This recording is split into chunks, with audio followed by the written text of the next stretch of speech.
Chapter 10, June. I should be the one going out there, not you. I grit my teeth and try not to look at Thomas. His words could have come right out of Matthias's mouth. I'll look less suspicious than you, I reply. People may find it easier to trust me. We're standing in front of a window in Batalla Hall's north wing, watching Commander Jameson at work on the other side of the glass. Today, they caught a spy from the colonies who was secretly spreading propaganda about how the Republic is lying to you. Spies are usually shipped out to Denver, but if they're caught in a big city like Los Angeles, we take them before the Capitol does. He's dangling upside down in the interrogation room right now. Commander Jameson has a pair of scissors in her hand. I tilt my head a little as I look at the spy. I already hate him as much as I hate anything about the colonies. He's not affiliated with the Patriots, that's for sure, but that just makes him more of a coward. So far, every Patriot we've hunted down has killed himself before getting taken in. This spy's young, probably in his late 20s, about the same age my brother was. I'm slowly growing used to talking about Matthias in past tense. From the corner of my eye, I can see that Thomas is still looking at me. Commander Jameson officially promoted him to fill my brother's position, but Thomas has little power over what I choose to do on this test mission, and it drives him crazy. He would have balked at letting me go undercover in the lake sector for days on end, without a pair of strong backups and a team to follow me. But it's going to happen anyway, starting tomorrow morning. Look, don't worry about me. Through the glass, I see the spy arch his back in agony. I can take care of myself. Day isn't a fool. If I have a team following me through the city, he'll notice it in no time. Thomas turns back to the interrogation. I know you're good at what you do, he replies. I wait for the but in his sentence. It doesn't come. Just keep your microphone on. I'll take care of things back here. I smile at him. Thanks. He doesn't look back at me, but I can see his lips tilt up at the edges. Maybe he's remembering when I used to tag along after him and Matthias, asking them inane questions about how the military worked. Behind the glass, the spy suddenly yells something at Commander Jameson and thrashes violently against his chains. She glances over at us and motions us in with a flip of her hand. I don't hesitate. Thomas and I, and another soldier standing close to the interrogation room's door, hurry inside and spread out near the back wall. Instantly, I feel how stuffy and hot the room is. I look on as the prisoner continues to scream. What'd you say to him? I ask Commander Jameson. She looks at me. Her eyes are ice cold. I told him that our airships will target his hometown next. She turns back to the prisoner. He'll start cooperating if he knows what's good for him. The spy glares at each of us in turn. Blood runs from his mouth to his forehead and hair and drips onto the floor beneath him. Whenever he thrashes, Commander Jameson stomps on the chain around his neck and chokes him until he stops. Now he snarls and spits blood at our boots, making me wipe mine against the ground in disgust. Commander Jameson bends down and smiles at him. Let's start again, shall we? What's your name? The spy looks away from her and says nothing. Commander Jameson sighs and nods to Thomas. My hands are tired, she says. You do the honors. Yes, ma'am. Thomas salutes and steps forward. He tightens his jaw, then balls up his fist and punches the spy hard in the stomach. The spy's eyes bulge out and he coughs up more blood onto the floor. I distract myself by studying the details of his outfit. Brass buttons, military boots, a blue pin on his sleeve, which means he had disguised himself as a soldier and we caught him near San Diego, the only city that requires everyone to wear those blue pins. I can tell what gave him away, too. One of the brass buttons looked slightly flatter than those made in the Republic. He must have stitched on that button by himself. A button from an old colony's uniform. Stupid. A mistake only a colony's spy would make. "What's your name?" Commander Jameson asks him again. Thomas flips open a knife and grabs one of the spy's fingers. The spy swallows hard. "Emerson!" "Emerson what? Be specific." "Emerson Adam Graham." "Mr. Emerson Adam Graham of East Texas." Commander Jameson says it in a light, coaxing voice. "A pleasure to meet you, young sir. Tell me, Mr. Graham, why did the colonies send you over to our fine republic? To spread their lies?" The spy lets out a weak laugh. "Fine republic?" he snaps. "Your republic won't last another decade, and all the better, too. Once the colonies take over your land, they'll make better use of it than you have." Thomas hits the spy across the face with the hilt of his knife. A tooth skids across the floor. When I look back at Thomas, his hair has fallen across his face, and a cruel pleasure has replaced his usual kindness. I frown. I haven't seen this look on Thomas's face often. It chills me. Commander Jameson stops him before he can hit the spy again.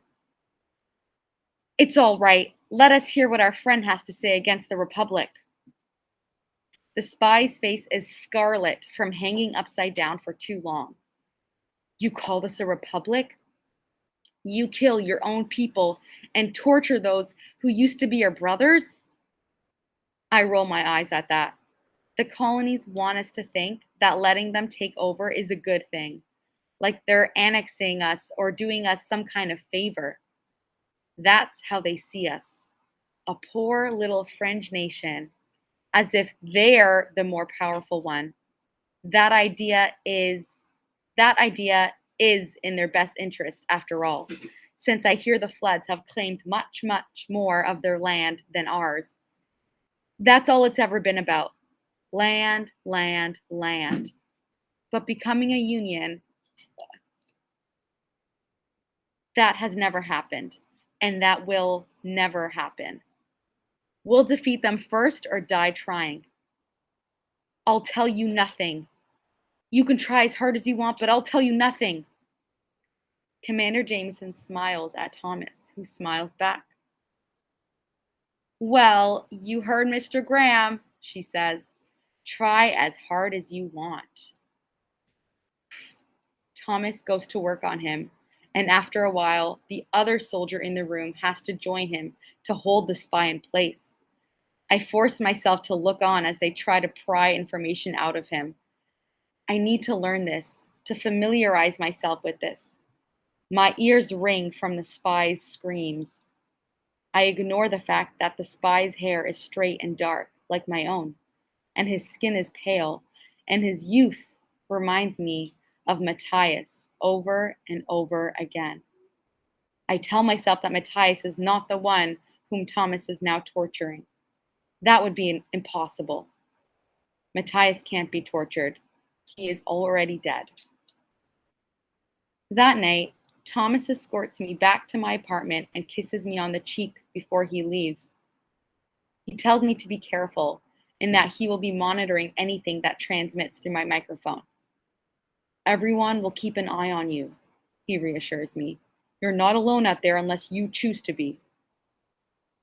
I manage to smile back. I ask him to take care of Ollie while I'm gone. When I'm finally inside the apartment, I curl up on the couch and rest my arm on Ollie's back. He's sleeping soundly, but has pressed himself tightly against the side of the couch. He probably feels Matthias's absence as much as I do. On the coffee table, stacks of our parents' old photos from Matthias's bedroom closet are strewn across the glass. So are Matthias's journals, and a booklet where he used to save little mementos of the things we did together. An opera, late night dinners, early practices at the track. I've been looking through them ever since Thomas left, hoping that the thing Matthias had wanted to talk to me about is mentioned somewhere. I flip through Matthias's writing and reread the little notes Dad liked to leave at the bottom of their photos.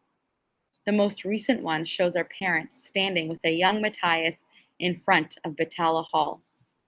All three are making thumbs up gestures. Matthias's future career is here, March 12th. I stare at the date. It was taken several weeks before they died. My recorder sits on the edge of the coffee table. I snap my fingers twice, then listen to Day's voice over and over. What face matches up to his voice? I try to imagine how Day looks. Young and athletic, probably, and lean from years on the streets.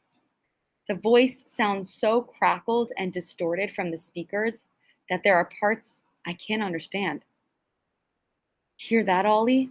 I whisper. Ollie snores a little and rubs his head against my hand. That's our guy, and I'm gonna get him. I fall asleep with Day's words ringing in my ears. 0625 hours. I'm in the lake sector, watching the strengthening daylight paint the churning water wheels and turbines gold. A layer of smoke hovers perpetually over the water's edge. Farther across the lake, I can see downtown Los Angeles sitting right next to the shore. A street policeman approaches and tells me to stop loitering, to keep moving.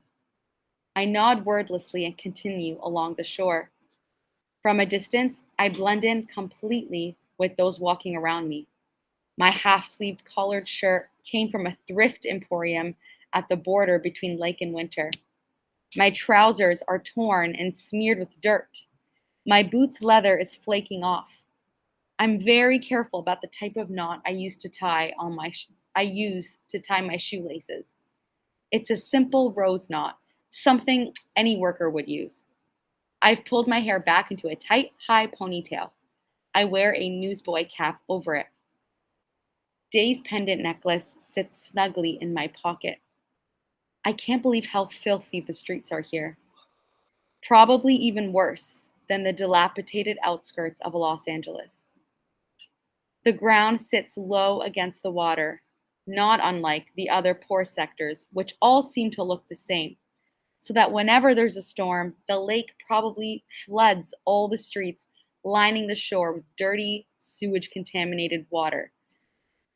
Every building is faded, crumbling, and pockmarked, except, of course, the police headquarters.